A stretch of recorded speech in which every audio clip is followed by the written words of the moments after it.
I'm Haley, 25 years old, and 2 weeks ago, I almost died alone in my apartment while my entire family was celebrating my twin sister's birthday party, a party I wasn't invited to. When the paramedic asked me for my emergency contacts, I laughed. I don't have any. But then he looked at me strangely and said, "Ma'am, your sister is the one who called this in, and she told us something very different." That sentence changed everything, because what Harper told them wasn't just different. It was a lie designed to make sure I'd never wake up to tell my side. Before I take you back to where this all began, please take a moment to like and subscribe, but only if this story truly resonates with you. And drop a comment. Where are you watching from, and what time is it there? Now, let me bring you back 4 weeks earlier, the day my grandmother collapsed. The call came at 2:47 p.m. on a Tuesday.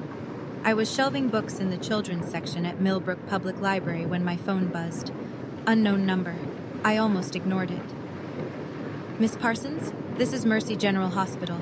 Your grandmother, Eleanor Whitmore, was brought in by ambulance. She's had a stroke." The floor tilted beneath me. I don't remember grabbing my coat. I don't remember driving. I just remember running through those sterile white hallways until I found her room. Grandma looked so small in that hospital bed. Tubes everywhere, monitors beeping. Her silver hair spread across the pillow like a halo she'd earned after 78 years of kindness. I pulled a chair close and took her hand. It was cold. I held it anyway. She was the only one who ever held mine. Every Sunday for the past 6 years, I'd driven 40 minutes to her house. We'd make lemon cookies. She'd tell me stories about Grandpa. She'd ask if I was eating enough, sleeping enough, living enough. "You remind me of him," she always said. "You love quietly, Haley, but you love deeply. Don't let anyone tell you that's weakness." My mother never visited. Too busy. Harper never visited. Too important. But I came. Every single week. The doctor appeared in the doorway, young, tired, clipboard in hand. "She's stable for now," he said. "But she's in a coma. We don't know when, or if, she'll wake up." I nodded. Couldn't speak. "Is there family we should contact?" "I'll call them." I sat there alone for 30 minutes before anyone else arrived. 30 minutes of holding her hand, whispering that I was here, that she wasn't alone. I didn't know then that I'd be the one who ended up alone. The click of heels announced my mother before I saw her. Victoria Parsons swept into the room like she owned it. Designer bag. Perfect blowout. Face arranged in what she probably practiced as concerned daughter. Harper trailed behind her, phone in hand, already texting someone. My twin sister. Same face, same birthday, completely different life. Dad followed last. Greg Parsons, quiet as always. He glanced at me, then looked away. "How long have you been here?" Mom didn't hug me. Didn't ask if I was okay. "About 30 minutes. She walked past me to Grandma's bedside, studied the monitors like she understood them. "Has the doctor said anything about her prognosis?" "She's in a coma. They don't know when she'll wake up." Harper finally looked up from her phone. "Oh, you're here? I thought you'd be too sick to come." The words landed like a slap. Delivered with a sweet smile, of course. Harper's specialty. "I'm fine. Are you, though?" She tilted her head. "You look tired, pale. You should take better care of yourself." Mom cut in before I could respond. "Haley, go get us coffee. We need to talk to the doctor privately." I stood there for a moment, waiting for Dad to say something. He didn't, so I left. But I didn't go far. I stopped just outside the door, pretending to check my phone. Through the gap, I heard Mom's voice, low, urgent. "Has she said anything? About her will?" My blood went cold. Grandma was lying there, possibly dying, and Mom's first concern was money. I walked to the vending machine on shaking legs. I didn't know then, but that question would cost them everything. My apartment that night felt smaller than usual. 600 square feet. 1 bedroom. A kitchen the size of a closet. I'd decorated it with thrift store finds and plants I talked to when I got lonely. Harper's penthouse downtown had floor-to-ceiling windows and a doorman who knew her name. I sat on my second-hand couch, staring at my phone. The family group chat was active for the first time in months. Mom had typed, "Family meeting tomorrow, 10 a.m., my house. regarding mother's care. Then Harper, I'll be there, already cleared my schedule. No one asked if the time worked for me. No one ever did. I scrolled up through old messages, months of silence, then occasional photos of Harper's achievements, her promotion, her boyfriend, her weekend trips. I wasn't in any of them. I opened my nightstand drawer, the one with the important things, my passport, my birth certificate, and a letter. The envelope was yellowed, the handwriting shaky. Grandma had given it to me 3 years ago, during one of our Sunday visits. "Keep this safe," she'd said. "Someday when I'm gone, a man named Mr. Bennett will find you. He's my attorney. He'll explain everything." I'd asked what she meant. She just smiled and changed the subject. I never pushed. Maybe I should have. I read the letter again now, searching for clues. "My dearest Haley, if you're reading this, things have probably gotten complicated. I want you to know that I see you. I've always seen you, and I've made sure you'll be taken care of no matter what your mother tries to do. Trust Mr. Bennett. He knows the truth. All my love, Grandma." I folded it carefully and put it back. Who was Mr. Bennett, and what truth was Grandma hiding? I arrived at Mom's house at exactly 10 a.m. The living room was already arranged like a courtroom. Mom in the armchair, her throne. Harper on the love seat, legs crossed, coffee in hand. Dad in the corner, invisible as always. I took the only empty seat, a wooden dining chair someone had dragged in. Uncomfortable, probably intentional. "Now that we're all here," Mom began, "we need to discuss Mother's care. The hospital is asking about medical proxy." "I can do it," I said. "I visit her every week. I know her doctors, her medications, her—" "That won't be necessary." Mom's smile didn't reach her eyes. "We've decided Harper will be her medical proxy. She's more stable." Harper nodded like this was obvious. "I have a flexible schedule, and honestly, Haley, you can barely take care of yourself with your allergies." "My allergies have nothing to do with— Remember last Thanksgiving?" Harper's voice dripped with false concern. "You had a reaction and ruined dinner. Everyone had to leave early. I ate something I didn't know contained tree nuts. That wasn't—" "The point is," Mom cut in, "we need someone reliable. It's decided." I looked at Dad. He was studying his shoes. "Fine." The word tasted like ash. "Good." Mom stood, meeting adjourned. "Oh, and Harper's birthday party is next Saturday. We're keeping it small, family only." I waited. Nothing. Harper caught my eye and smirked. Just slightly, just enough. "What about my birthday?" I asked. "It's the same day." Mom waved a hand. "You never like parties anyway. All that food you can't eat. It's easier this way." I drove home in silence. 25 years of being the afterthought. 25 years of being the difficult one. I was tired. So tired. But I didn't know yet that tired was the least of my problems. The package arrived Friday evening. I was making dinner, plain grilled chicken, steamed vegetables, nothing that could trigger a reaction, when the doorbell rang.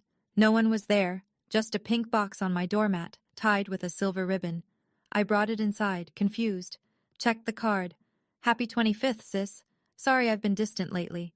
Here's something sweet for you. Enjoy your day tomorrow. Harper." My first instinct was to throw it away, but I opened the box anyway. Cupcakes. 6 of them, beautifully decorated with vanilla frosting and edible flowers. They looked expensive, professional. The label said Sweet Beginnings Bakery, the nut-free place I'd mentioned loving years ago. The only bakery I trusted. I stared at them for a long time. Part of me, the logical part, screamed that this was suspicious. Harper had never apologized for anything. Why start now? But another part, the part that still remembered us as kids, before everything went wrong, that part whispered, what if she's trying? What if the party snub was Mom's idea and Harper felt guilty? I hated that part of me, the part that still wanted my sister to love me. I set the box on the counter, decided to sleep on it. Maybe I'd throw them away in the morning. But by morning, loneliness won.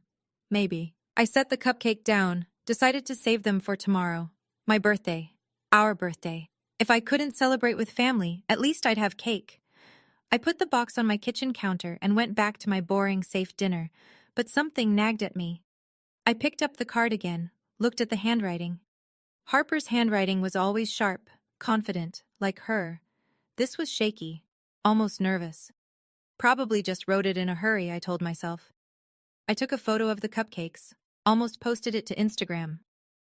Something stopped me. That night, I dreamed of Grandma. She was trying to tell me something, but I couldn't hear her. She kept pointing at my kitchen, at the pink box, but no sound came out. I woke up at 3 a.m., heart racing. I should have listened. November 14th, my 25th birthday. I woke up to silence. No calls, no texts, no happy birthday Haley from anyone. I checked my phone 3 times before accepting the truth. They'd forgotten, or worse, they hadn't forgotten. They just didn't care. By noon, I gave up waiting. I opened Instagram instead. Mistake. Harper's story was already live. Dozens of slides. A massive backyard tent strung with fairy lights. A 3-tiered cake with Happy 25th Harper in gold lettering. 200 guests, easy. Designer dress. Professional photographer. Mom's post came next. So proud of my beautiful daughter Harper. 25 years of pure blessing. #proud mom. #birthday queen. I scrolled through every photo. I wasn't in any of them. Not even mentioned. The caption said, surrounded by everyone I love. And I, her twin sister, born 7 minutes after her, wasn't there. I sat on my kitchen floor for a while, just breathing, trying not to cry. Then I saw the pink box, the cupcakes. I pulled one out, stuck a single candle in it, lit it with a shaking hand. "Happy birthday to me," I whispered. The flame flickered. I blew it out. No one clapped. No one sang. No one knew. I peeled back the wrapper, took a bite, vanilla, sweet, a hint of something nutty underneath. I stopped chewing. Nutty? I looked at the cupcake. Really looked. The frosting was slightly grainy. The texture was wrong. My throat started to itch. No, no, no, no. I spit out what I could, but it was too late. The familiar tightness was already spreading. My lips tingled. My tongue swelled. Almond flour. The cupcakes were made with almond flour. 10 minutes later, I couldn't breathe. I crawled to my purse. EpiPen. I needed my EpiPen. My hands tore through the bag. Wallet, keys, chapstick, old receipts, empty case. I'd forgotten to refill my prescription. Again. The room was spinning now, my airway closing like a fist. Each breath a battle I was losing. Phone. Where was my phone? I found it on the counter, knocked it to the floor, grabbed it. 3 numbers. That's all I had to dial. 911, what's your emergency? Allergic reaction. My voice was a rasp. Anaphylaxis, can't breathe. Help is on the way, ma'am. Can you tell me your address? I choked out my street, my apartment number. Stay on the line. Is there anyone with you? No. The word barely came out. I'm alone. Emergency contacts? Someone we should call? I laughed. It came out as a wheeze. I don't have any. A pause. Then the operator's voice changed, confused. Ma'am, we actually received a call about you already, just 2 minutes before yours. From a Harper Parsons? The room tilted. What? She said you have a history of exaggerating allergic reactions, that you do this for attention. She told us not to take it too seriously. I couldn't process it, couldn't think. Harper called 911, before I did, to tell them I was faking. How did she know I'd have a reaction tonight? How did she know? The question echoed in my darkening mind as I collapsed onto the kitchen floor. The cupcake lay next to me, half-eaten, innocent-looking. The last thing I heard before blacking out was sirens. They were coming. But Harper had tried to make sure they wouldn't rush. My own sister had tried to let me die. I woke up in the ambulance. Fluorescent lights, oxygen mask, a sharp sting in my thigh where someone had jabbed an EpiPen. There she is. A man's face came into focus. Brown eyes, kind but serious. Name tag, Daniel Mitchell, paramedic. You gave us a scare. I tried to speak. The mask muffled everything. Easy, he said. You're stable now. We're almost at the hospital. I nodded, closed my eyes. But Daniel wasn't done. Miss Parsons, I need to ask you something. His voice dropped lower. Your sister Harper called 911 about 15 minutes before you did. My eyes snapped open. She said you have a history of faking allergic reactions for attention, said we shouldn't take it too seriously, that you're dramatic. I pulled the mask down. That's not true. I know. He held up a medical chart. Your vitals don't lie. Oxygen at 82% when we found you. Throat nearly closed. You were dying for real. I stared at him. I've been doing this job for 8 years, Daniel continued. I know when someone's faking, and I know when someone's trying to cover something up. He was quiet for a moment, then. My younger sister had a similar situation. Different circumstances, but family members who tried to hurt her and make her look crazy. She didn't survive. I didn't know what to say. I couldn't help her in time, he said. But maybe I can help you, if you want. Cover what up? He didn't answer directly, just studied me with those careful eyes. How did your sister know you'd have a reaction tonight? Did you tell her you were eating something? I shook my head slowly. She sent me cupcakes, I whispered. For my birthday. Daniel's expression shifted. Something dark passed behind his eyes. I'm going to ask you a question, and I need you to think carefully. Did your sister know about your almond allergy? I didn't have to think. She's known since we were 7. Daniel said nothing, but his silence said everything. The hospital room was quiet. Too quiet. The kind of silence that presses against your ears and reminds you how alone you really are. I'd been here for 6 hours. No visitors, no calls. My family was probably still at Harper's party, toasting to her health, her success, her everything. Meanwhile, I'd almost died on my kitchen floor. My phone buzzed. Unknown number. I almost ignored it, like I almost ignored the hospital's call about Grandma. Something told me to answer this time. Miss Haley Parsons? A man's voice, professional, measured. Yes? My name is Richard Bennett. I'm your grandmother's attorney. I sat up too fast, winced at the IV tugging my arm. Mr. Bennett? From Grandma's letter? A pause. She told you about me? She gave me a letter 3 years ago, said you'd find me when the time came. The time has come. His voice was gentle but urgent.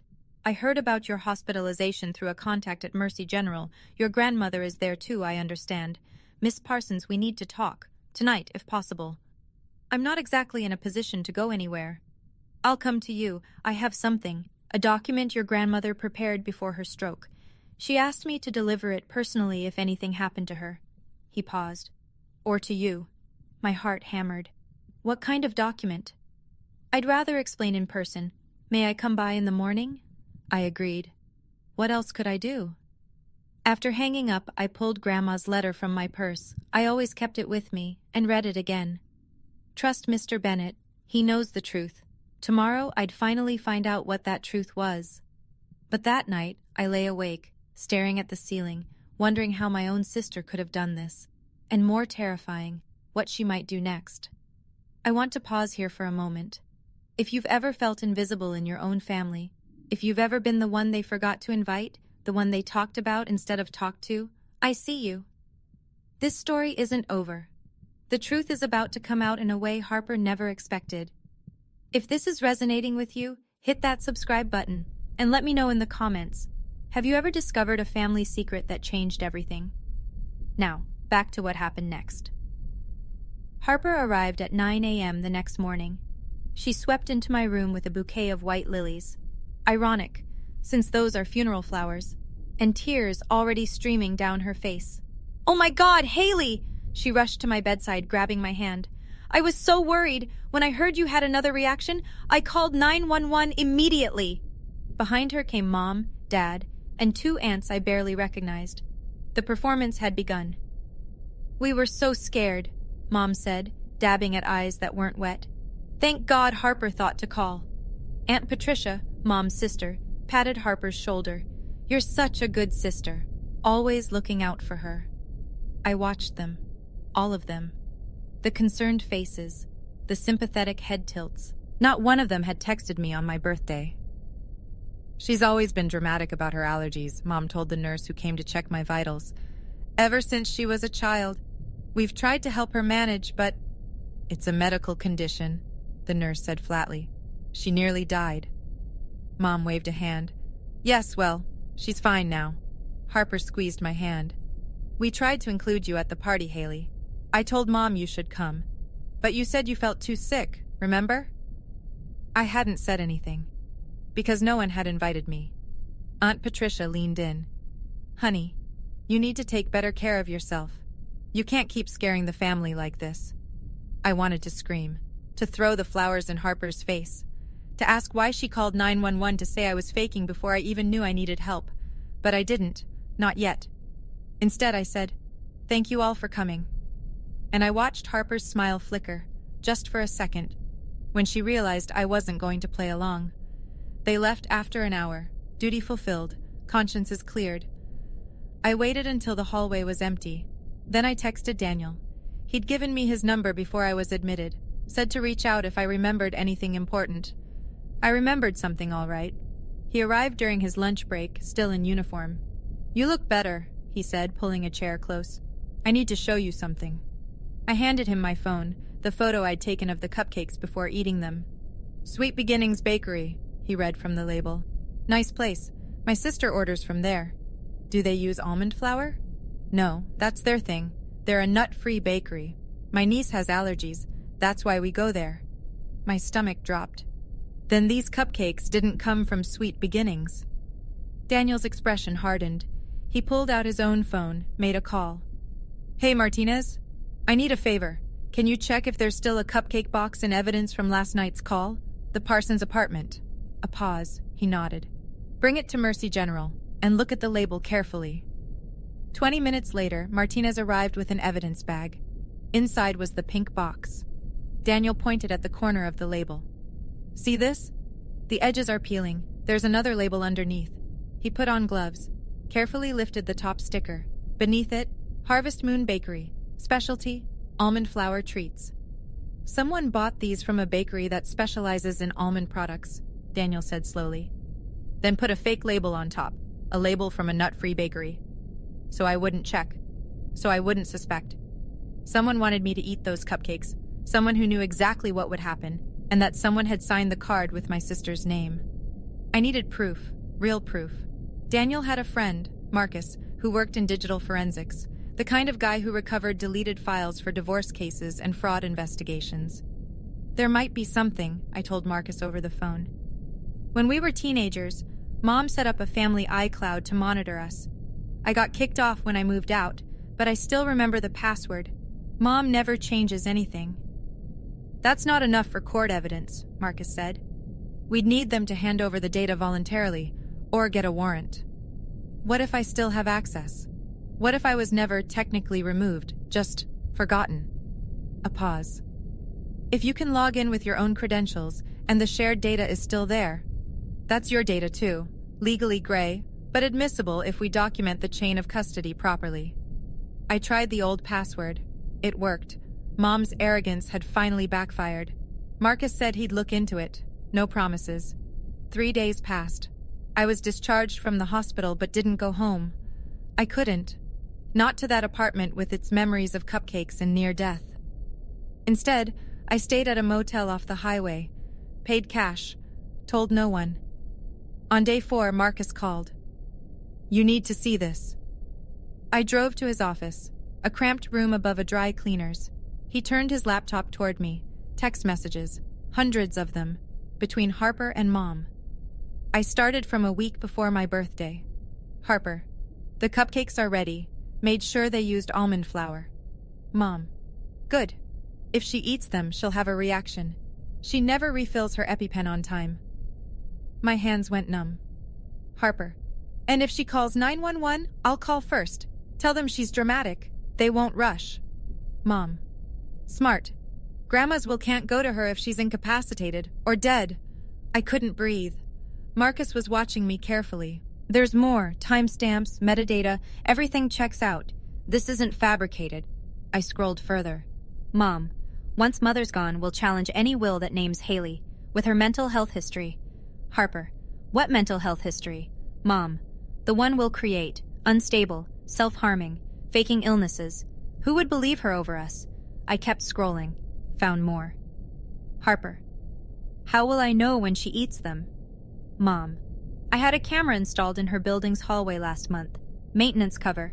We'll see when she brings the box inside and when her lights go out. Harper. And then I call 911? Mom.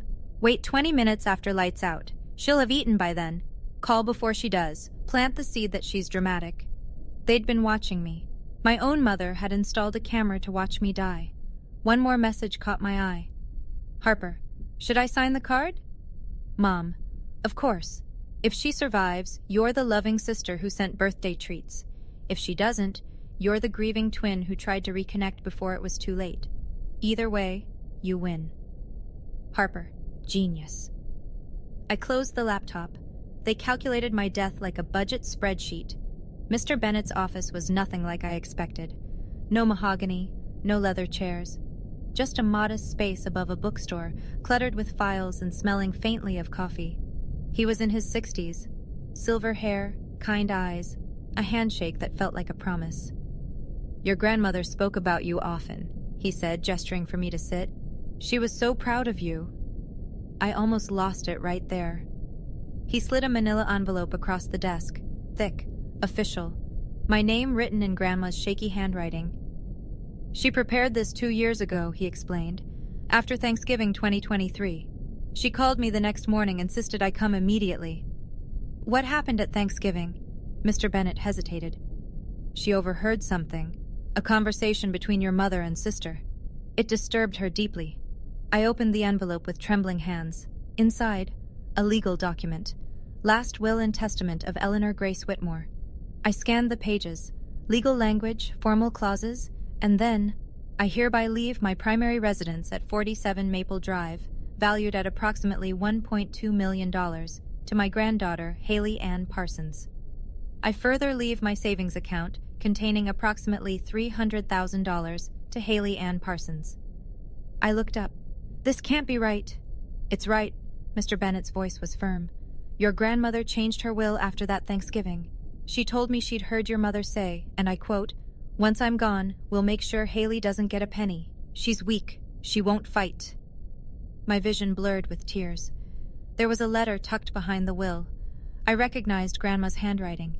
My dearest Haley, I'm sorry I couldn't protect you more, but this is my way of making sure you have a future, no matter what they do. You are loved. Never forget that. She knew. She'd always known. Mr. Bennett refilled his coffee, offered me some. I couldn't hold a cup without shaking. We can handle this quietly, he said. File the will, transfer the assets, let the legal system run its course. You never have to see them again. I thought about it, really thought about it, the quiet option, the safe option. Walk away with Grandma's house and money and pretend my mother and sister didn't try to kill me. But then what? They'd still have their story. Poor dramatic Haley, always exaggerating. They'd tell the aunts, the uncles, the cousins. They'd reshape history until I was the villain. And worse, they'd never answer for it. No, I said. Mr. Bennett raised an eyebrow. They need to answer for what they did. Not just to me, to everyone they lied to. He studied me for a long moment, then nodded slowly. What do you have in mind? A family meeting. At the hospital. In Grandma's room. She's still in a coma. Not exactly. I pulled out my phone, showed him the text from Grandma's neurologist that morning.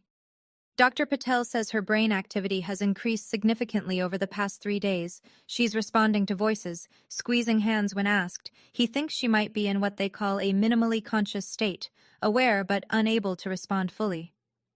That's remarkable progress. He said strong emotional stimulation sometimes helps patients emerge, family gatherings, familiar voices. I met his eyes. I want her to hear the truth, even if she can't respond. And if there's any chance she wakes up during this, I want her to see who her real family is. I leaned forward.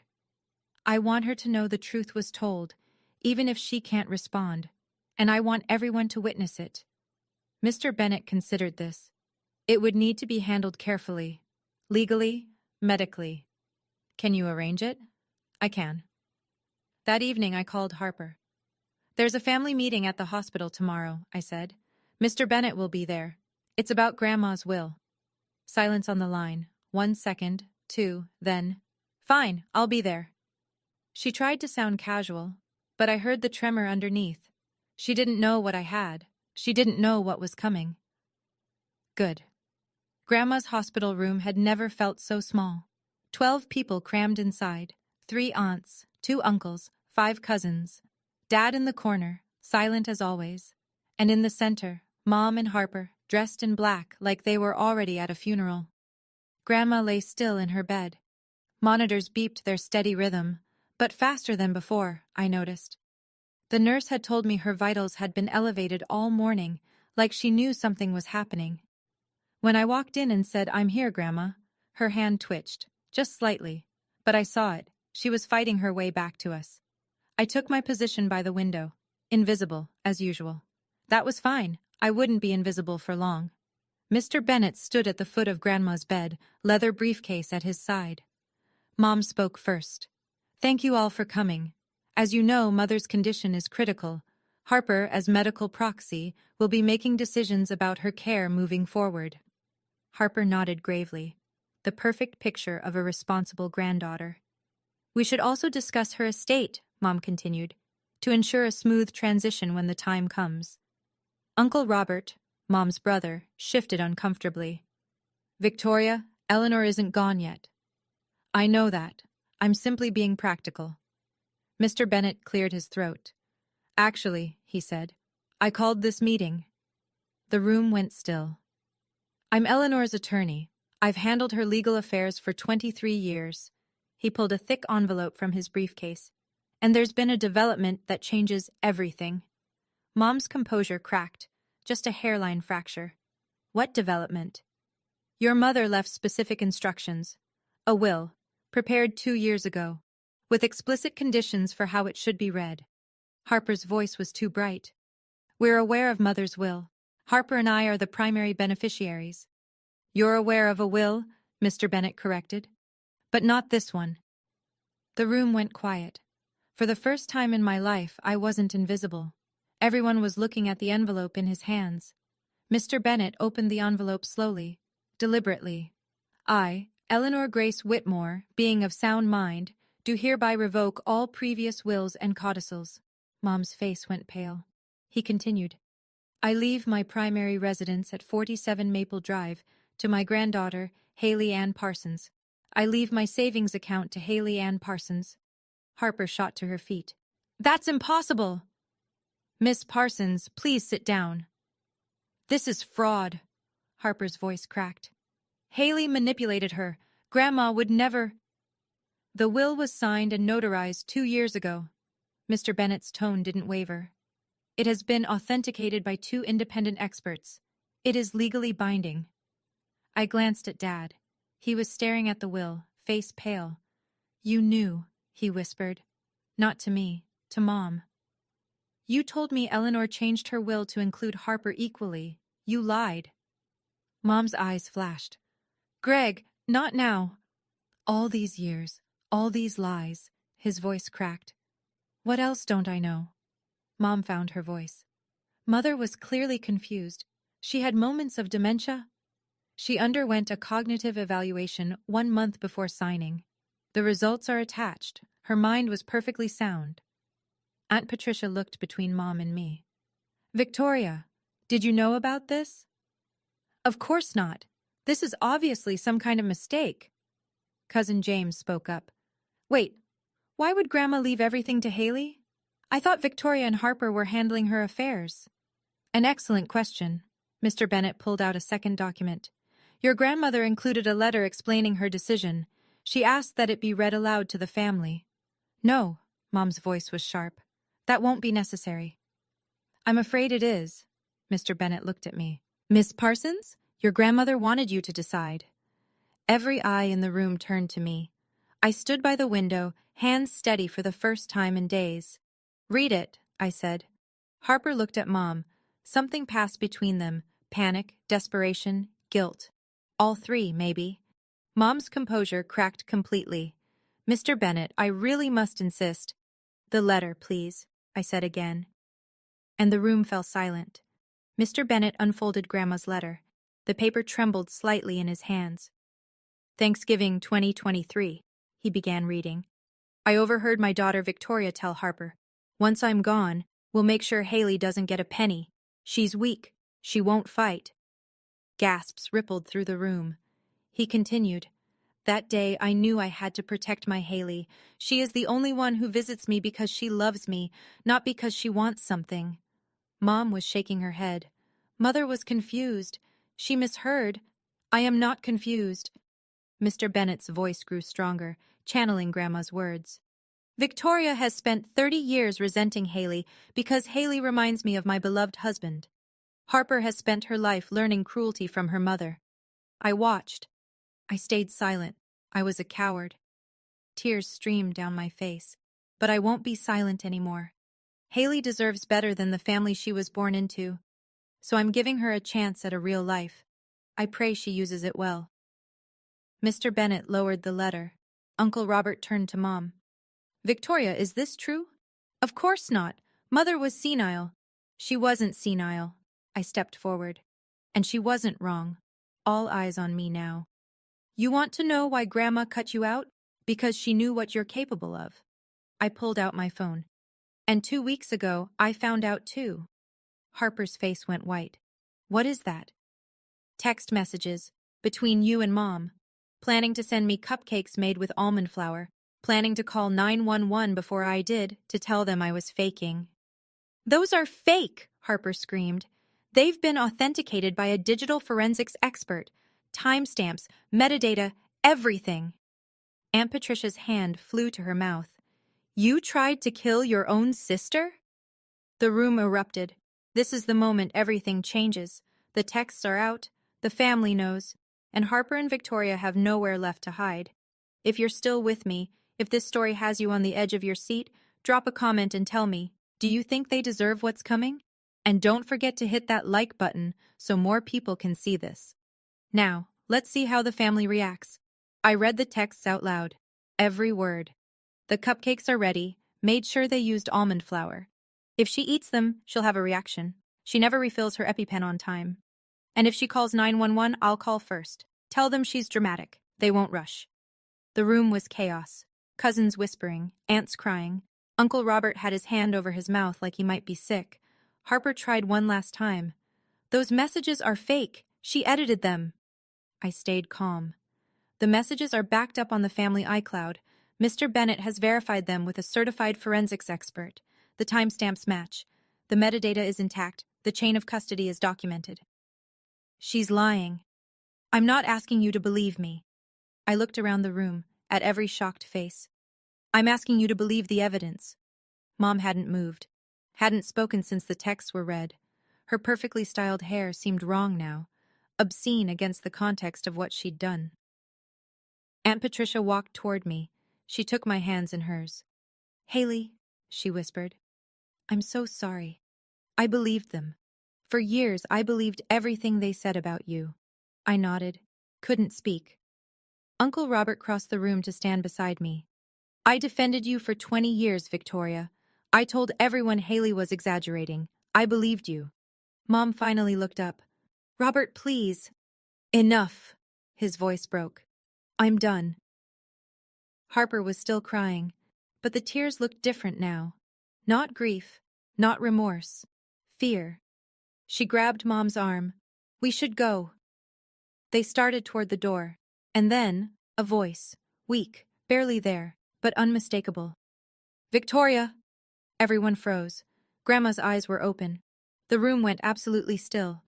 Grandma's monitors beeped faster. A nurse rushed in, checked her vitals, then stepped back in shock.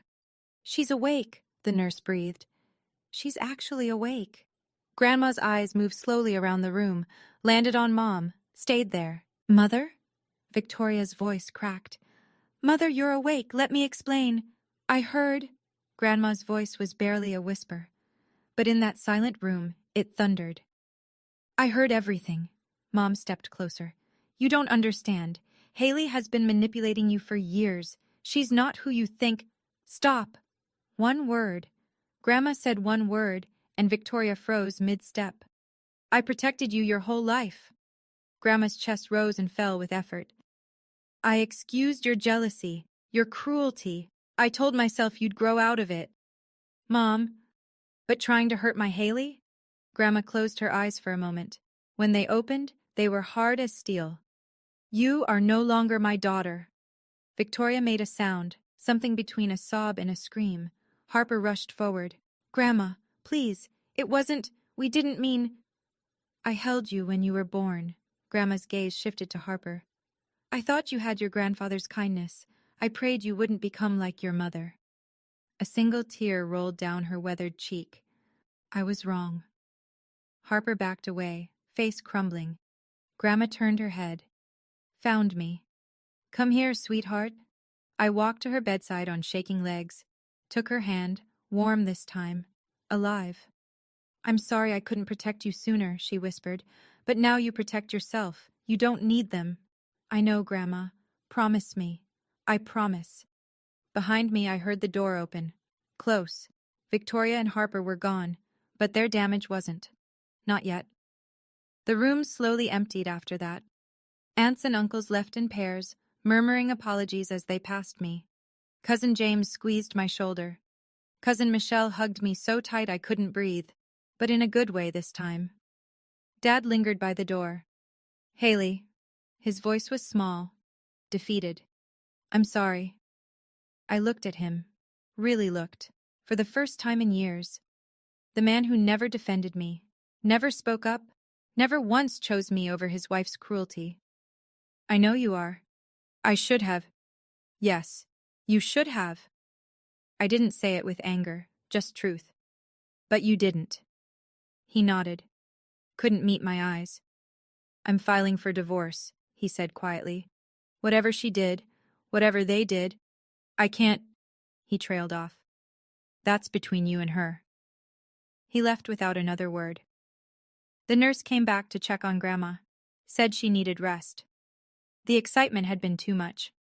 I sat beside her bed, holding her hand, watching her drift back to sleep.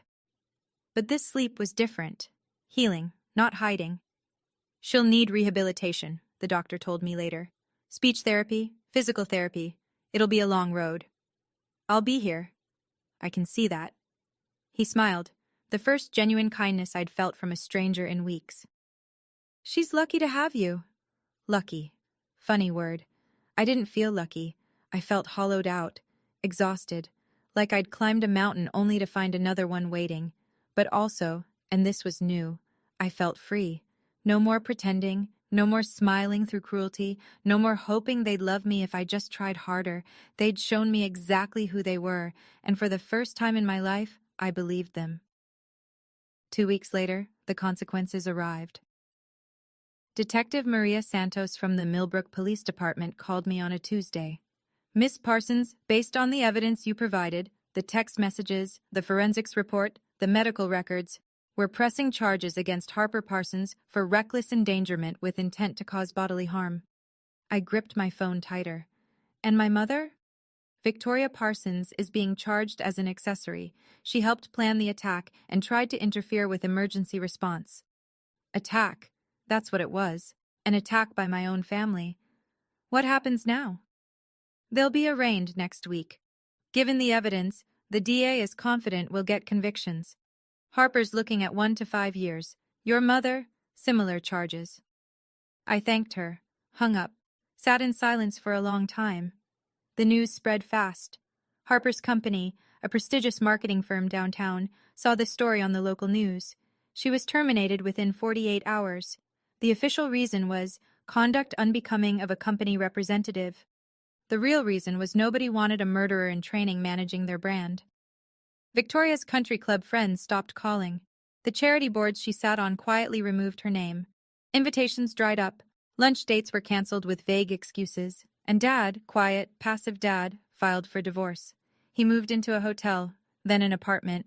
Then slowly he started calling me. I don't expect forgiveness, he said during one call. I know I failed you. You did. I just want you to know. I see it now. What they did. What I let them do. Seeing isn't the same as stopping. No, his voice cracked. It isn't. I didn't say I forgave him. I wasn't sure I ever would. But I didn't hang up either. Progress, I guess.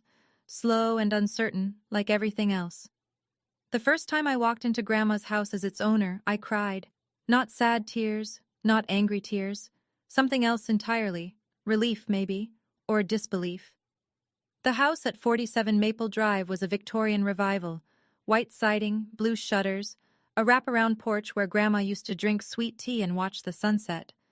I'd spent every summer here as a kid, back when Mom tolerated me, before Harper became her golden child and I became the ghost. I walked through each room slowly. The kitchen still smelled like lemon cookies. The living room still had Grandpa's chair by the window, untouched since he died 15 years ago. Upstairs in Grandma's bedroom, I found a shoebox in the closet. Inside, every drawing I'd ever made her, every poem I'd written, every birthday card since I was 5. She'd kept everything. I sat on her bed and sobbed until I couldn't breathe. Daniel came by that evening. We'd been talking more since the hospital. He'd become something I didn't expect, a friend, maybe more eventually, but no rush. "How does it feel?" he asked. "Having a place of your own?" I looked around the porch at the swing where Grandma and I had spent countless hours. "Like I finally belong somewhere." He smiled. Didn't say anything else. Didn't need to. Later that night, I hung a photo on the living room wall. Grandma and me at her 75th birthday party, the only photo where we're both laughing. I traced her face with my finger. "I'll take care of it," I whispered. "I promise." Outside, the sun set over Maple Drive, golden light through old windows, the smell of wood and memory and home. For the first time in 25 years, I wasn't an afterthought. I was exactly where I was meant to be. The text from Harper came a month later. "Can we talk? I want to apologize. Please." I stared at my phone for a long time. Part of me wanted to ignore it, block her number, pretend she didn't exist. But another part, the part that still remembered sharing a womb with her, sharing birthdays, sharing a face, that part needed to say something. I typed carefully, edited 3 times, then hit send. "Harper, I don't hate you. Hate takes energy I don't want to waste. But I don't trust you. And I don't want you in my life. This isn't revenge. This is a boundary. Please respect it." Then I blocked her number. Mom never reached out. I think she was too proud. Or maybe her lawyers told her not to. Either way, the silence was a gift. Dad called once a week. We talked about nothing important. The weather, his new apartment, how Grandma was doing in rehab. Small steps towards something that might never fully heal. "I should have fought for you," he said one night. "Every time they pushed you aside, I should have said something." "Yes, you should have." "I was a coward." "You were," I paused. "But at least you're honest about it now." Grandma was making progress. Her speech was coming back, along with her stubbornness. She'd be in the rehabilitation center for a few more months, but the doctors were optimistic. "You're stronger than they ever gave you credit for," she told me during my last visit. "I always knew. I learned it from you." She squeezed my hand. "I'm proud of you, Haley. Not for getting the house, not for the money, for standing up, for setting boundaries." "Yes," she smiled. "That's the hardest thing of all." I was finally learning how. I'm sitting on the porch of Grandma's house, my house now, watching the sun go down. It's been 3 months since my birthday. 3 months since I almost died alone on my kitchen floor. 3 months since I discovered what my family was truly capable of. Harper's trial is next month. Mom's is the week after. I'll have to testify. I'm not looking forward to it, but I'm not afraid either. My birthday is coming up again. 26 this year. I'm throwing a party. A small one. Daniel will be there. A few friends from the library. Aunt Patricia and Uncle Robert, who've become surprisingly supportive. And of course, Grandma, she insists on coming, Walker and all. "You can't keep me away," she said. "I missed too many of your birthdays already." It won't be 200 people. There won't be professional photographers or a 3-tiered cake, but everyone who comes will actually want to be there. That's the difference. My phone buzzes. Daniel's name on the screen. "Hey, I know it's early, but want to grab dinner sometime? As friends. Or more. Whatever you're comfortable with." I smile. For the first time in a long time, it doesn't hurt. I type back. "Dinner sounds perfect." Then I set down my phone and watched the last light fade over Maple Drive. Here's what I learned. Family isn't just blood. It's who shows up when you're dying on your kitchen floor. It's who fights for you when you can't fight for yourself. And sometimes, the best revenge isn't revenge at all. It's building a life so good, they become irrelevant. I'm not invisible anymore. I'm not the afterthought, the difficult one, the ghost. I'm Haley, and I'm finally home. A few things I learned from this journey, and I hope you take them with you. 1. Your needs are not drama. Your allergies are not inconvenience. Anyone who makes you feel small for protecting yourself isn't protecting you. 2. The people who love you don't forget your birthday. They don't need an invitation to show up. 3. Sometimes the quietest person in the room has the loudest truth. You don't need to scream to be heard. You just need evidence and the courage to speak. If this story moved you, I'd love to hear your thoughts in the comments. Have you ever had to set boundaries with toxic family? Have you ever discovered who your real people are? And if you're new here, hit subscribe. I post stories like this every week. There's another one waiting for you in the description below. Thank you for being here. Thank you for listening. See you next time.